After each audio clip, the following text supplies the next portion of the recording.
But things have really changed in Palo Alto since I spent a month there back in the 1970s. And it's really out of control now. And we had to bring in Grace for a little Masterpiece Theater. Apparently, there's a guy there. He has a big beard. He's 74 years old. He's not a bum. He just has a beard and a Santa Claus type beard. And he wears a MAGA hat. Because he's a big Trump guy. So, can you guess where this story is going? I can. He went into Starbucks. Now, if there was any doubt where the story was going, there should be no doubt now. So he goes into Starbucks and he's just trying to have a cup of coffee and mind his own business. And he's a retired guy, 74. And he's so this woke woman named by the name of Parker Mankey decides that she is going to shame this Trump supporter in Palo Alto, in Silicon Valley, home of Stanford University, many woke people. You need about $5 million to get a fixer-upper home in Palo Alto these days. And then after she does this to this poor guy, she just really hectors and harangues him. She decides to post on Facebook what she did. And that's where Grace is going to pick it up now in the role at Masterpiece Theater.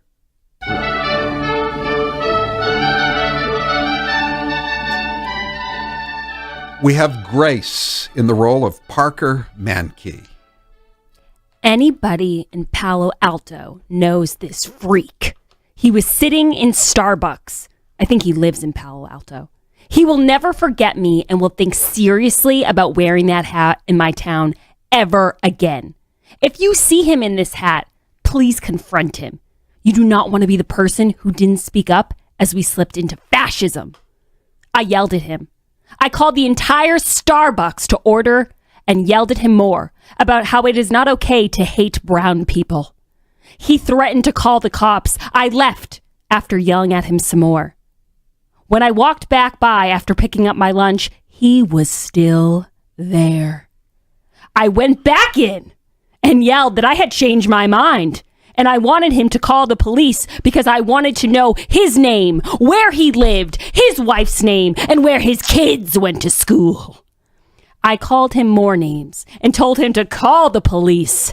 Then I yelled at him and asked someone else at Starbucks to call the police.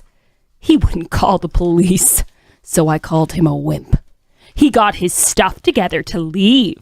I followed him to the register while he complained about me. Then I chased him out of the Starbucks, yelling at him to get the bleep out of my town and never come back. At one point, he tried to trip me up by asking if I lived in Palo Alto. He wasn't expecting me to say that I was Palo Alto born and bred. I think he lives in Palo Alto. Please send me a DM if you see him anywhere. The part that was really heartbreaking to me was that in a full Starbucks, I was the only person yelling at him. There were other white people there. How sick is this? Who should have called him out. It is the duty of every white person in America to stand up to this every time they see it. Don't be the person who does nothing to protect our brothers and sisters from this hatred. It is not okay. To paraphrase Steely Dan from my old school, California tumbles into the sea. That'll be the day I go back to Palo Alto. Another guy says, Palo Alto, I spent a night there 1 month. And here's a follow-up. Grace, here's a follow-up. Oh! Here's a follow-up.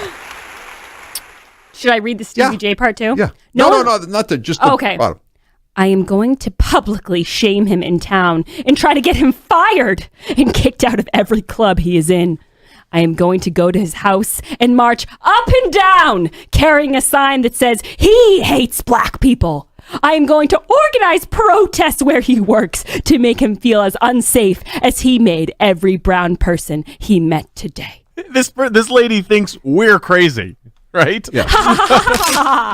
What are all you white people in the Starbucks doing, not screaming at the 74-year-old man? Are you nuts? Who's Jewish, by the way. I mean, it could be a hate crime against elderly Jewish people. And plus the ultimate hate crime these days is wearing the MAGA hat.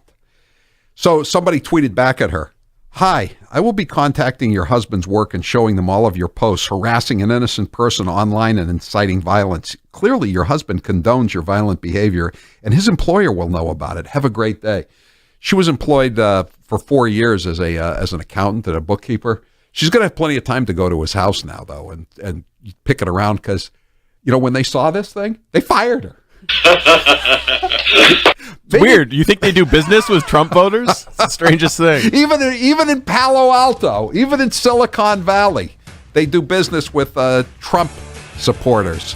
You're getting good reviews on Masterpiece Theater. Thank you. If you wear a MAGA hat, pair it with an NRA T-shirt. That way people leave you alone. I'm Howie Carr.